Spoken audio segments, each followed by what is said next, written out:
William Makepeace Thackeray.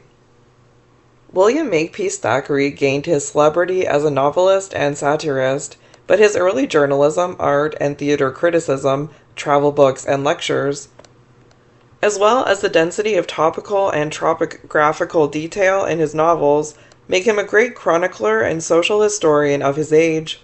He was the most versatile of Victorian men of letters, being skilled with both pen and pencil. Moreover, as self-styled moral philosopher and weekday preacher, he served his first readers as a high popularizer of culture and ideas. Thackeray was born in Calcutta to Anne Beecher and Richmond Thackeray, secretary to the Bengal Board of Revenue. His father died when Thackeray was 4, and his mother married a suitor of her youth, Henry Carmichael Smythe, then an ensign in the Bengal Engineers.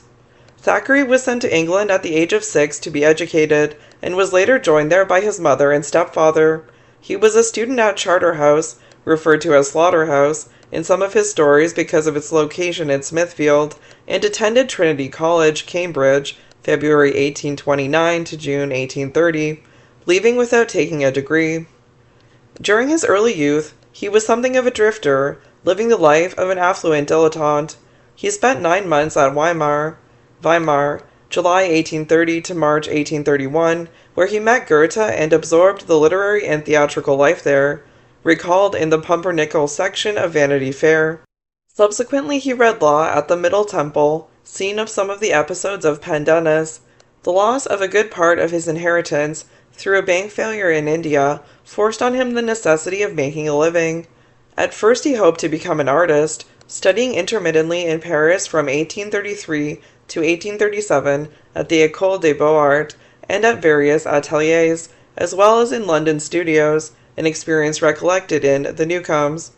Recognizing that he could not become a first-rate artist, Thackeray turned to journalism, but his studies stood him in good stead as an art critic, and more importantly, as illustrator for a number of his own books. Early journalistic ventures included a partnership in the National Standard Museum of Lovell the Widower, which he also served as Paris correspondent, May 1833 to August 1834, and Paris correspondent for the Constitutional, September 1836 to July 1837.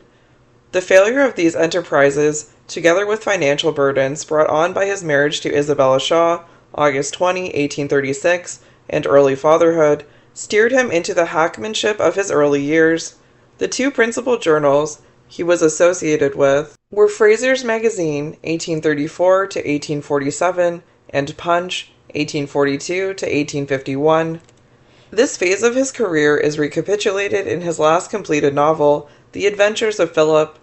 His first commercially successful novel, Vanity Fair, 1848, freed him from the necessity of magazinery, to which he did not return until he became editor of Cornhill in 1859.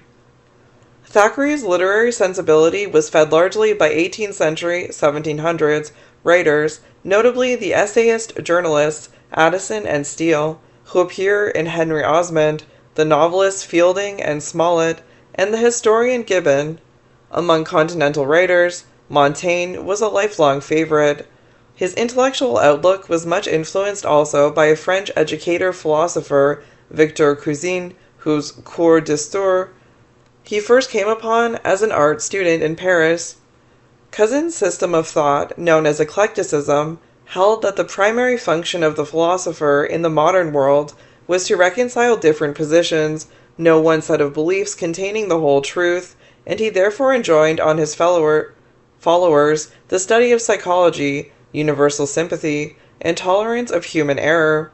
This cosmopolitanism is reflected in the shifting mental perspectives of Thackeray's novels and in their tempered skepticism.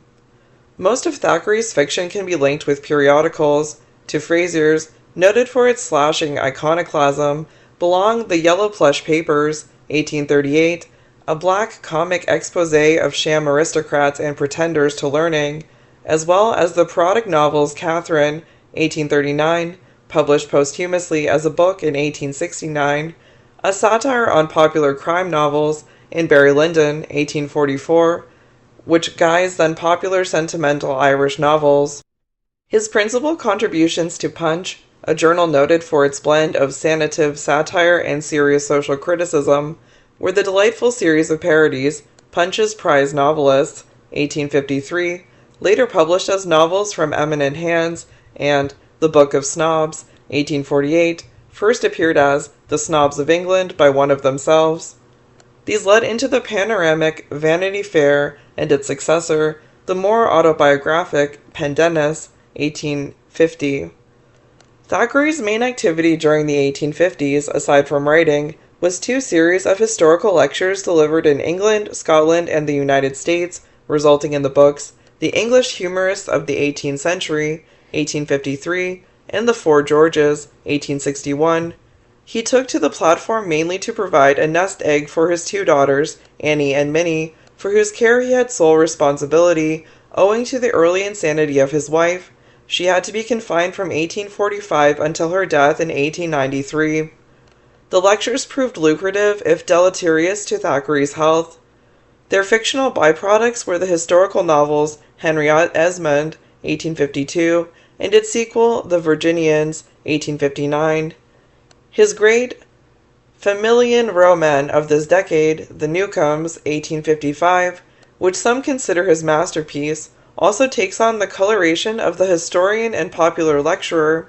It is narrated by Thackeray's alter ego, Arthur Pendennis.